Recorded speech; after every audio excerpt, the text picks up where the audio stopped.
Look at it go. Hello folks, and welcome to Netcruzer RC. Alright, so out of necessity I am going to jump to a 2S Lipo just because this battery was not charged from the factory.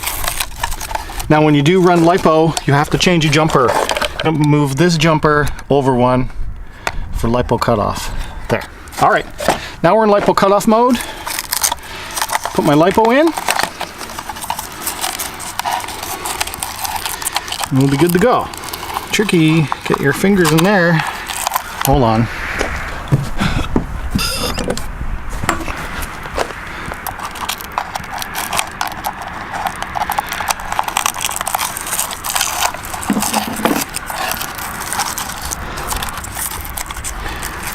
So yeah, that is kind of difficult. It's hard to pull that up. So have a tool with you to grab that for tightening down the battery. Throw that there, throw that there. We are on. We are in Lipo mode. All right. Okay, here we go. Lipo power. Full throttle. Yeah, I'd like to have that slipper turned up a little bit, but it's pretty good. Actually, that's good. That's fun.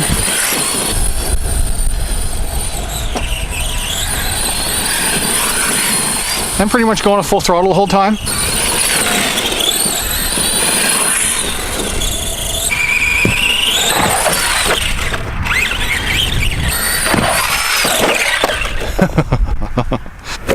Certainly does feel lower end than what I'm used to. With a couple of strategic mods, it will be quite fun.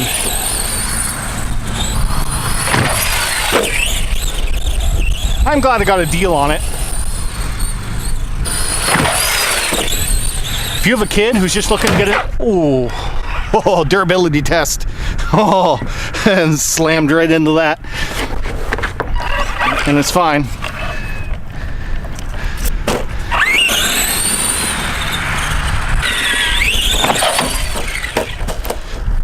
It's a little bouncy. I find the shocks are a little bit bouncy, but they are oil-filled shocks.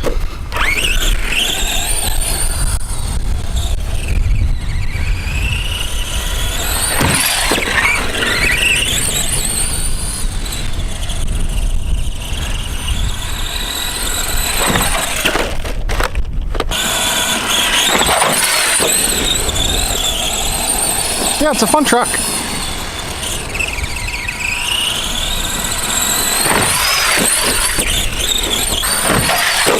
Actually, it's feeling a little bit peppier now. I'm breaking in. I forgot that this is a brand new brushed motor, and then it would take a few runs to get the brushes seated. So really, I should not be going full throttle.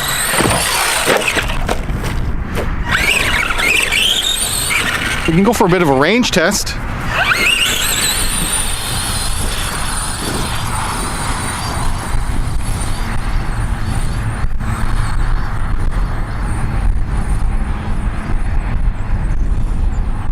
As far out as I'd be comfortable going, so I'm going to bring it back. Handles that rough terrain like nothing, right? No problem at all. And it is waterproof.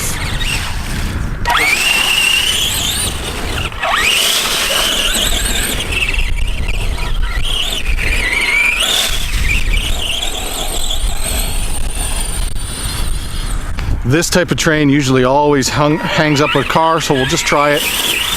Wow, I'm impressed. Look at this going through that like nothing. Wow, that is hard terrain for an RC car to get through all of this. That's impressive. Look at it go. That's fantastic. Can't even believe it.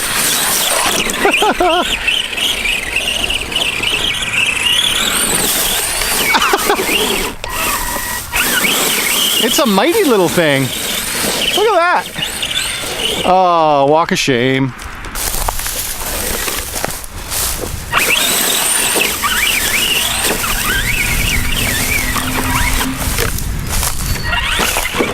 Now when you go through that type of stuff, you just want to make sure you get it all out of your drive shafts, because it'll strip out stuff immediately if if you get things wrapped up in there too bad. Yeah, this means now I really should take the wheels off to get that out of there. That's how you burn out bearings and stuff, is by leaving that in there.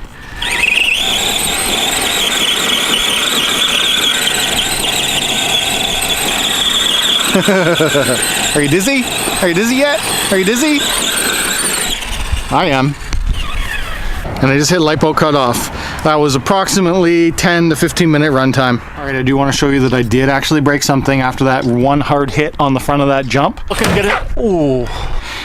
This is meant to flex, but it actually still broke right there. It's a part that I don't think necessarily has to be replaced. It just gives the bumper a bit more flex, and I'll fix it once it fully breaks off or something. It doesn't hold anymore. So something I always like to see is how dirty does the inside get. So let's see here. How dirty is the chassis? That is pretty clean. So it's got nice big dirt guards here at the front and high side skirts. And so all of this stuff that got flung into the back did not get inside the chassis. So really good design, ARRMA. So I just want to show that the actual design of this is pretty beefy. Like, it's got a nice big C-block on it. Here's the 14mm wheel hex I was talking about. The control arms are all pretty big. You have non-adjustable turnbuckles, but this stuff is all pretty well made. Alright guys, so thanks for watching. If you enjoyed this, hit that like button. If you know someone who's interested in one of these, please share it around. And if you're new around here, subscribe. And as always, thanks for watching.